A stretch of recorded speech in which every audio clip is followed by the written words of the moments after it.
Shalom, selamat berjumpa kembali di dalam program yang luar biasa, Pastor Talk.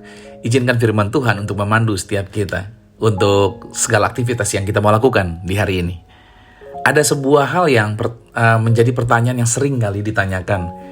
Kalau ada orang katanya udah lahir baru, udah bertobat, udah percaya Tuhan Yesus, dia jatuh kembali, itu gimana ya? Apakah orang itu udah benar-benar bertobat atau belum ya? Nah, itu ada pertanyaan-pertanyaan seperti itu.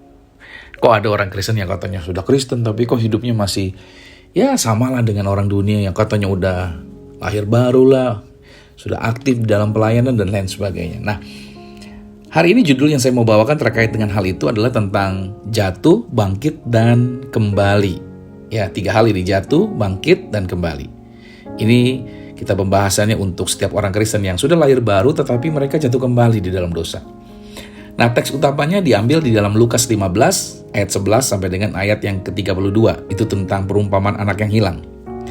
Saya mau ambil ayat kuncinya, satu ayat ini di dalam Lukas 15 pada ayat yang ke-24. Anakku ini telah mati dan menjadi hidup kembali. Ia telah hilang dan didapat kembali. Saudara, tentunya di dalam perjalanan iman tidak semua orang Kristen itu selalu berjalan lurus tanpa celah. Ada kalanya seseorang yang telah mengalami kelahiran baru, sudah dibaptis dan bahkan mereka sudah dapat dipakai di dalam pelayanan oleh Tuhan luar biasa, bahkan di dalam pelayanan, ternyata mereka dapat jatuh kembali di dalam kehidupan yang berdosa. Lalu pertanyaannya, apakah masih ada jalan bagi mereka kalau orang itu sudah melayani Tuhan dia jatuh di dalam dosa? Nah, jawabannya adalah ya, selalu ada jalan pulang di dalam Kristus. Ini dulu yang mesti digarisbawahi. Selalu ada jalan pulang di dalam Kristus. Karena kenyataannya yaitu orang percaya itu bisa jatuh loh. Ya, orang yang sudah percaya Yesus bisa jatuh di dalam kesalahan. Nah, saya beri penjelasan di sini bahwa Alkitab itu tidak pernah menutup-nutupi kegagalan orang-orang percaya. Alkitab itu buku yang luar biasa.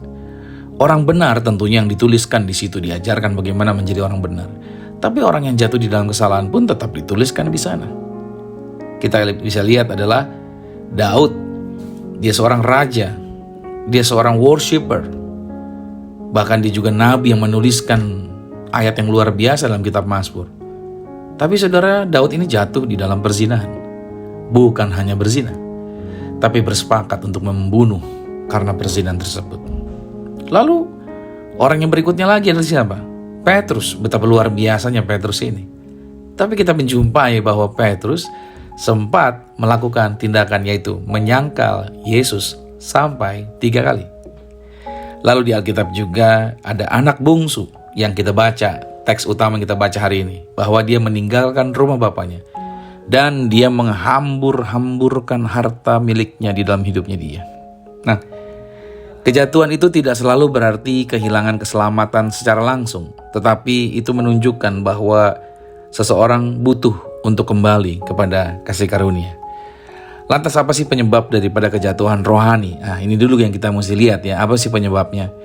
Yang pertama adalah karena hatinya tidak dijaga. Ingat baik nih, jangan pernah berpikir bahwa kalau kita sudah bertobat, semua urusan Tuhan. Betul, Tuhan menyertai Anda, ada roh Tuhan di dalam diri saudara. Tapi Anda dan saya bukan robot. Kita ini punya pilihan bebas berdasarkan penawaran-penawaran segala sesuatu yang ada di depan mata kita di dalam perjalanan kita. So, ini mesti kita lakukan. Kita harus menjaga hati kita. Amsal 4 ayat 23 telah mengingatkan, jagalah hatimu dengan segala kewaspadaan. Berarti tugas Anda dan saya adalah kita harusnya menjaga hati kita. Penyebab kejatuhan rohani yang kedua adalah kebiasaan rohani yang mulai kendor. Ini bahaya nih. Dia bukan berarti tidak lagi aktif dalam kebiasaan rohaninya. Masalahnya sederhana, dia cuman kendor saja. Iblis tidak menyuruh Anda murtad. Iblis hanya akan merayu Anda untuk mulai kendor. Kendor apa? Mulai kendor berdoa, mulai kendor baca firman Tuhannya, mulai kendor di dalam persekutuan. Mungkin karena sudah banyak dapat hal yang bagus. Mungkin selama ini tadinya susah dan sekarang gak susah lagi.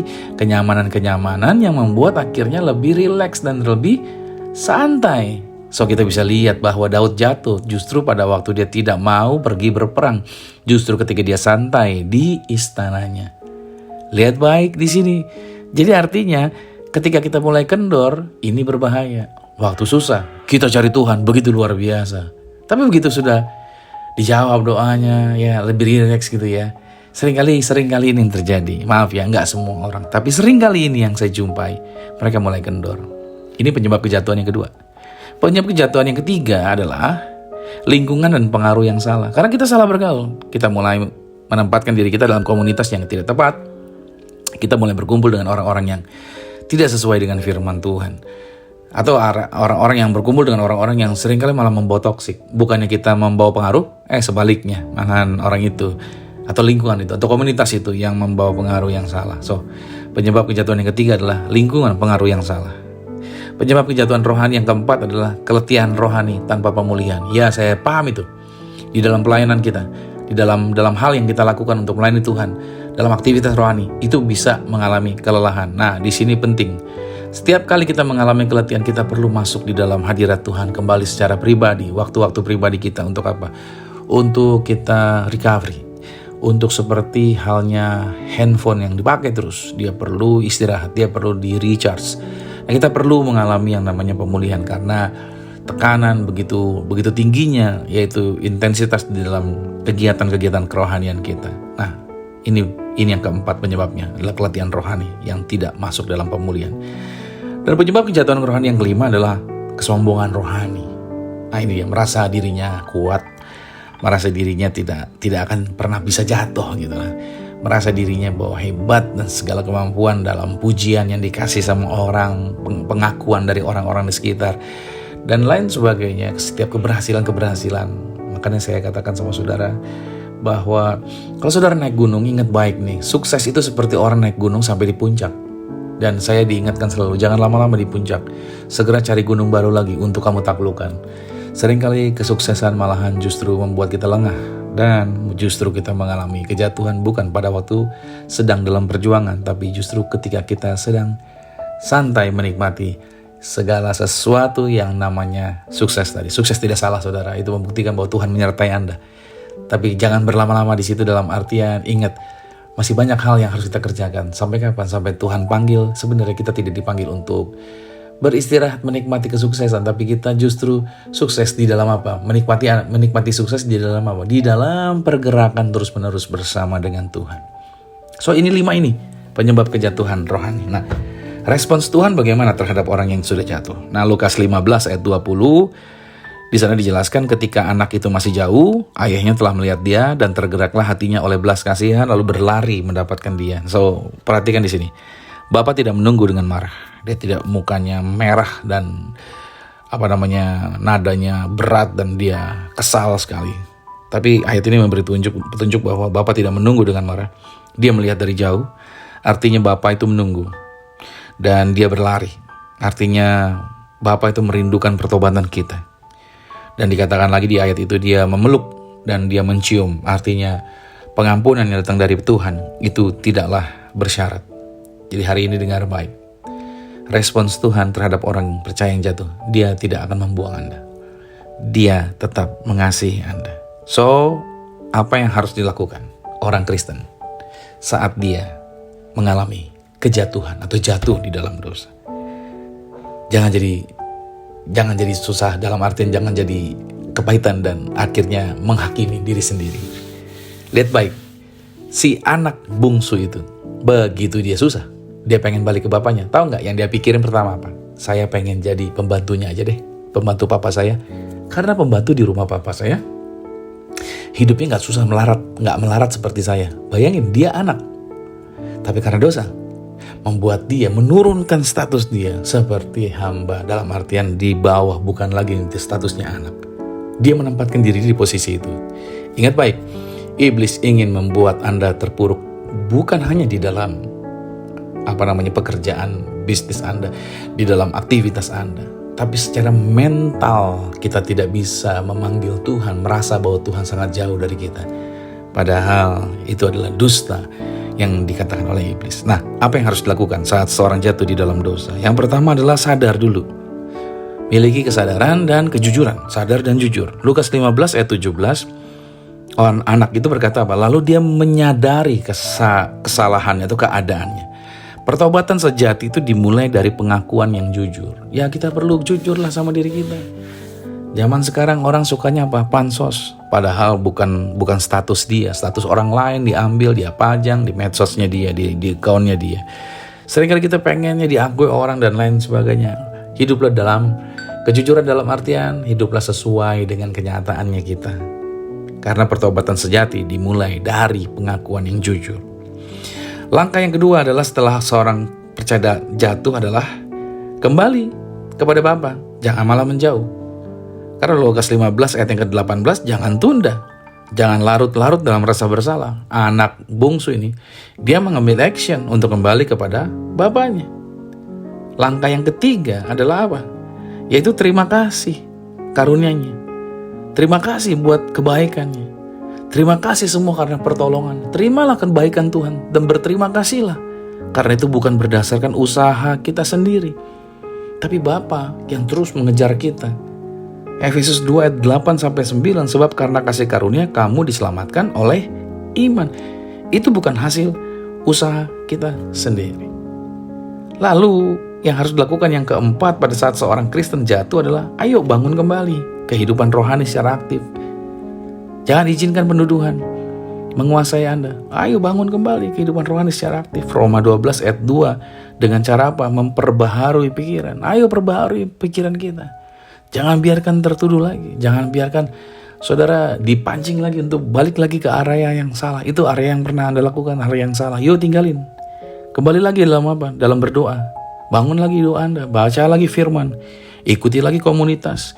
Ayo aktif lagi di dalam pelayanan. Bila mana memang komunitas sudah mau mengizinkan Anda untuk pelayanan kembali, ayo masuk kembali setelah melewati masa pemulihan yang diadakan. Saya yakin dan percaya selalu ada jalan untuk kembali sama Tuhan. Nah, yang terakhir yang kita harus ingat adalah apa? Ketika kita sudah dipulihkan, diampuni. Saya cuma mau ingatkan, Tuhan itu baik. Kebaikannya gak dapat diukur dengan apapun juga. Hanya satu yang saya mau ingatkan, janganlah kita mempermainkan kasih karunia yang Tuhan kasih. So please, jangan mempermainkan kasih karunia yang Tuhan kasih.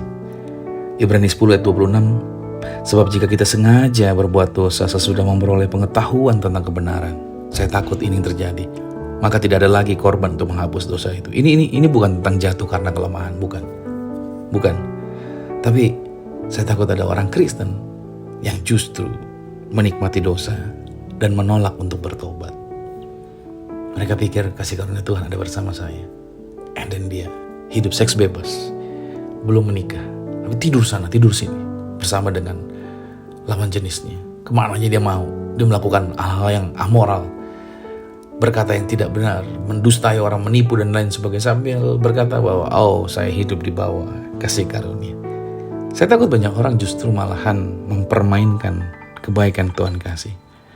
Ingat ini, kasih karunia Tuhan itu besar, tapi tidak untuk disalahgunakan.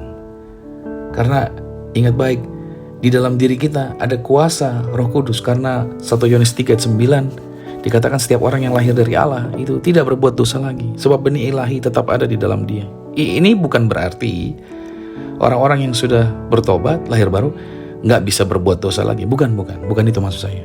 1 Yohanes 3 ayat 9, ini berarti orang yang sudah bertobat sebenarnya, dia itu gak bisa lagi tinggal nyaman di dalam dosanya.